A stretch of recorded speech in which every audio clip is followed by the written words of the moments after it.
en su primera intervención de este 2024 a mi querido Arsinoé Orihuela, que ya se encuentra con nosotros. Te saludo como siempre, con mucho gusto, mi querido Arsinoé. Y bueno, pues adelante con la información porque hemos como dejado algunos temas ahí en el tintero por el tiempo, pero ahora hay una conexión que me parece interesante porque has planteado el hecho de las reformas obradoristas del pasado, las que se están anunciando en este momento para el cierre del sexenio. Yo he venido hablando desde hace un tiempo de la radicalización del proyecto del presidente López Obrador. Él mismo lo advirtió a mitad del sexenio. Él dijo los siguientes años van a ser muy acelerados en la transformación, vamos a realizar muchas acciones en bienestar del pueblo, va a haber mucha estabilidad, va a haber, incluso él hablaba de que va a haber mucha alegría en el pueblo. Los indicadores económicos nos hablan de que es así, los indicadores de desigualdad nos marcan que es así, los indicadores de la pobreza nos marcan que es así, que hay mucha esperanza convertida en realidad en el México profundo, pero el presidente ha estado enviando en una fecha, por cierto, representativa, hablar ahora de la justicia con respecto a los pensionados, ¿no? El traer por fin justicia a los trabajadores después de el atentado que se cometió contra todos los trabajadores y las trabajadoras en el sexenio, en los sexenios neoliberales. Y esto va conectado a algo que tú planteabas también y que yo he planteado. No sé si seamos los únicos que lo planteamos, sino de todos mis colegas, amigos, muchos muy respetados, otros no tanto, pero no sé si seamos los únicos que estemos advirtiendo de del peligro de una reacción ultraconservadora, tú le dices, y yo he planteado aquí que más que una cuestión como de advertencia de que va a pasar, me parece que ya está sucediendo como experimentos pequeños en varias partes del país, varios acontecimientos que han estado sucediendo que nos apuntan a que va hacia eso, hacia una reacción mucho más violenta, porque a más profundización de la transformación o a más radicalización del proyecto transformador, me parece que es hasta lógico, tiene un sentido el que haya una reacción por parte de los intereses extranjeros del capital. Fíjate, entrevistaba yo a Tonatiuh, este economista, hace 2 días y me decía él que solo la propuesta esta de las pensiones de López Obrador se mete de lleno con los grandes intereses del capital privado extranjero. O sea, no es poca cosa lo que estamos viendo en estos momentos en el cierre del sexenio del presidente López Obrador. ¿Cómo estás, mi querido Arsinoé? Y ahora sí, arráncate. Muy bien, querido Jonathan. Feliz año, no hemos tenido oportunidad de encontrarnos. Feliz año también a todas las audiencias resentidas. Pues efectivamente hay muchos temas que están ahí pendientes, que se quedaron pendientes inclusive desde el año pasado. Un cierto sentido, la propuesta era de abordar estos temas, de hacer una especie de recapitulación, ¿no? Que no tuvimos la oportunidad de hacerla en el cierre del año del 2023. Y además de ese ejercicio de recapitulación, pues hacer una perspectiva, ¿no? Sobre lo que se avecina en términos de agendas, ¿no? Legislativas en lo que resta de este año de la presidencia de Andrés Manuel López Obrador. Entonces, pues mira, yo creo que el tiempo evidentemente no alcanza para analizar exhaustivamente, ¿no? Todas las reformas impulsadas, aprobadas o no, porque hay que recordar que muchas fueron escamoteadas por el legislativo, o otras por el judicial, ¿no? Qué lindo populismo autoritario, ¿no crees? ¿No? La fuerza política hegemónica dominante no le alcanza ni para formar mayorías parlamentarias, ¿no?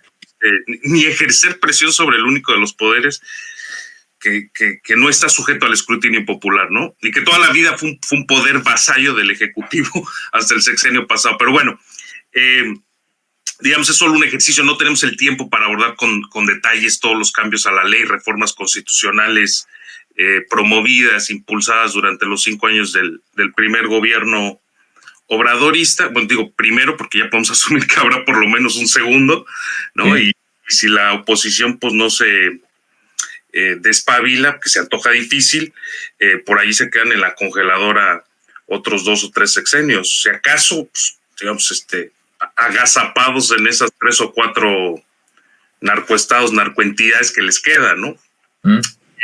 Pero en fin, digamos, lo importante de la reflexión, yo creo, es reconocer, ¿no? Identificar el talante, perfil de las reformas obradoristas, ¿no? Y si bien todas básicamente anclan en ese tridente programático, 3 ejes, ¿no? De la plataforma electoral, que son, como tú recordarás, abolir la corrupción, pacificar al país y priorizar a los pobres, ¿no?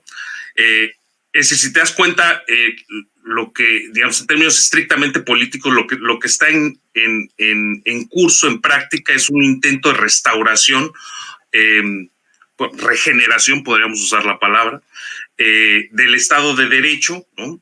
Del Estado soberano y del Estado social, ¿no? Es decir, sobre todo esa dimensión social del Estado, porque es la que pulverizaron los neoliberales corruptos. Es decir, cuando ellos hablan de Estado mínimo, Estado no intervencionista, esa noción minimalista básicamente a lo que apunta es a que desaparezca esa coordenada del Estado, no todo el Estado en su conjunto, sino la coordenada social del Estado, ¿no? Claro. También es cierto que pues el orden jurídico lo redujeron a escombros, mano, ¿no? Tiene razón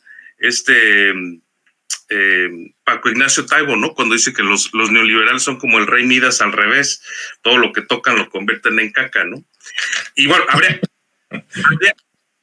había que sacar al país de ese estercolero, ¿no? Y se impulsan una serie de reformas con sesgo social, de restauración de lo público colectivo. Yo diría, ya no solo como militante, sino como analista, que más allá de esa moderación que le atribuyen algunos a la 4T, me parece que ahí radica el componente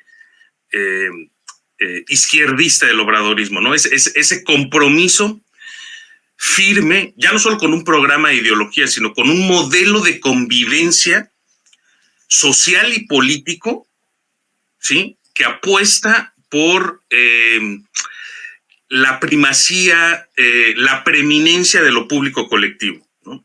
Y en ese sentido creo que una de las reformas más emblemáticas, digamos, tal vez la más representativa, es la ley de austeridad republicana, ¿no? Yo creo que porque en cierto sentido condensa el fondo ético del obradorismo, ¿sí? En términos muy, muy sencillos y muy prácticos. Es decir, apretarle el cinturón al gobierno, que por gobierno entiéndase, no, o sea, no las dependencias, los funcionarios, no, a las élites políticas y empresariales que gobiernan el país, ¿no? Que los beneficios se concentren en la gente, ¿no? Al revés de lo que hacían los neoliberales, que era apretarle el cinturón a la gente, al pueblo, para que los beneficios se concentren pues, en esas élites políticas y empresariales. Y recuerdo que también hubo una reforma a la ley de la administración pública, ley de remuneración de servidores públicos, ¿no? Que en cierto sentido es complementaria, ¿no?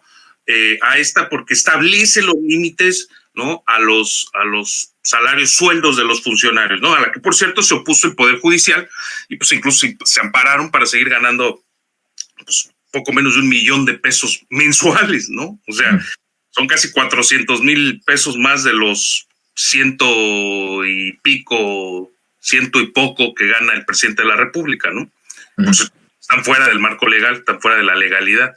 Ahora, me parece que también, digamos, en ese sentido, en este tenor de identificar esas reformas emblemáticas de la 4T, están, pues, evidentemente las penales, ¿no? Que tipificaron, ¿no? Como delitos graves, digamos, esas prácticas favoritas, ¿no? Consuetudinarias de los neoliberales conservadores, ¿no? Básicamente la corrupción, el fraude electoral, la evasión de impuestos y el robo de combustibles, ¿no? Sí. Entonces, fíjate cómo le cierra las válvulas de escape al erario público, Sí, tan solo con ese par de reformas, o sea, le pega una patada durísima en el trasero a las rémoras, ¿no? Del antiguo régimen, que pues vivían básicamente de saquear, ¿no? Las arcas públicas, ¿no? Claro, junto con la extinción de los múltiples fideicomisos, que también eran otra válvula de escape de los recursos públicos, ¿no? Del presupuesto. Y bueno, otra reforma a la que impulsaron en materia de trabajo, más bien son múltiples reformas, ojo, ¿no? Sí, para los que están allí regateándole pedigrí izquierdista a la 4T. O sea, no, dijo el presidente dijo en la mañanera un señor vestido de mujer, ¿no? AMLO y la 4T no son de izquierda, se cancela la 4T, se acabó. Dices, oye, ¿de dónde viene ese infantilismo intelectual? ¿No? A ver, es la única fuerza política, la única, que abolió el outsourcing, ¿no? La subcontratación, prohibió la subcontratación, ¿no? Definió las nuevas pautas para ese proceso, digamos, todavía incipiente de democratización sindical. Reconoció derechos laborales a las trabajadoras domésticas, cosa que, por cierto, pues a las clases medias les puso los pelos de punta, ¿no? Claro. Y amplió, ¿no? Pues muy recientemente, de 6 a 12 días, el tiempo mínimo de vacaciones. Bueno, está pendiente también la reforma de la jornada laboral, ¿no? Reducirla de 48 a 40 horas por semana. Y, digamos, ¿se das cuenta? O sea, todas estas reformas laborales apenas nos alcanzan, apenas, para salir de un rezago de 40 años en materia de trabajo. O sea, las condiciones de trabajo en México eran premodernas, eso es lo que tenemos que entender, ¿no? O sea, nos estamos apenas emparejando con el mundo mínimamente civilizado en materia laboral, ¿eh? O sea, imagínate al atraso, ¿no? Al que nos condenaron o nos tenían los neoliberales corruptos. Centroamérica tenía mejores salarios, así, ¿no? Y somos la 13ª economía del mundo. Imagínate qué vergüenza. Y sí, o sea, lo cierto es que todavía falta blindar el salario, que es un poco lo que tú estabas adelantando en la introducción, es una de las posibles reformas en puerta, y prohibir que crezca por debajo de la inflación, ¿no? Ahora, en estos años ya aumentó 120% el salario mínimo, o más o menos por ahí ronda la cifra, corrígeme si estoy mal. Sí. Y se espera pues otro aumento del 20% en 2024, ¿no?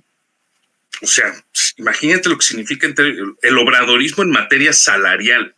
Vamos, en términos laborales en general, pero específicamente en materia salarial. Y luego una cuarta reforma, ya con eso cierro, de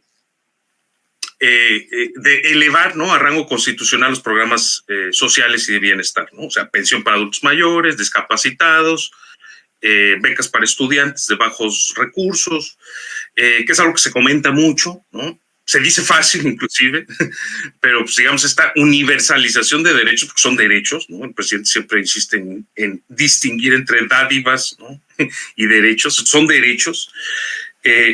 Insisto, no los tienen ni en Estados Unidos, Ojo. Ahora, también falta, y es una de las reformas que se espera, digamos, para este cierre de año, cierre del año de gobierno, ¿no?, el último del gobierno del presidente Andrés Manuel López Obrador, la reforma al sistema de pensiones, ¿no? Que por las declaraciones del presidente, pues se entiende que es una reforma profunda, ¿no? Y no simplemente, digamos, una modificación de las cuotas que aportan, ¿no?, las partes, trabajador y patronal, a los fondos de retiro. Entonces, digamos, con eso se perfilan 3 reformas, ¿no?, relevantes, destacadas para este último año. Es el blindaje del salario mínimo, la reforma al sistema de pensiones, que también lo comentaste, y evidentemente pues el plan C de la reforma al Poder Judicial. Entonces, en ese sentido, lo que vemos es que apunta a todas estas reformas a la restauración de lo público, ¿no? Y a pasarle, digamos, como si fueran capas de pintura, ¿no? Pasarle una segunda mano a las reformas que quedaron mancas o incompletas por, pues, básicamente por la resistencia de la oposición. Bien, a ver, Arsinoe,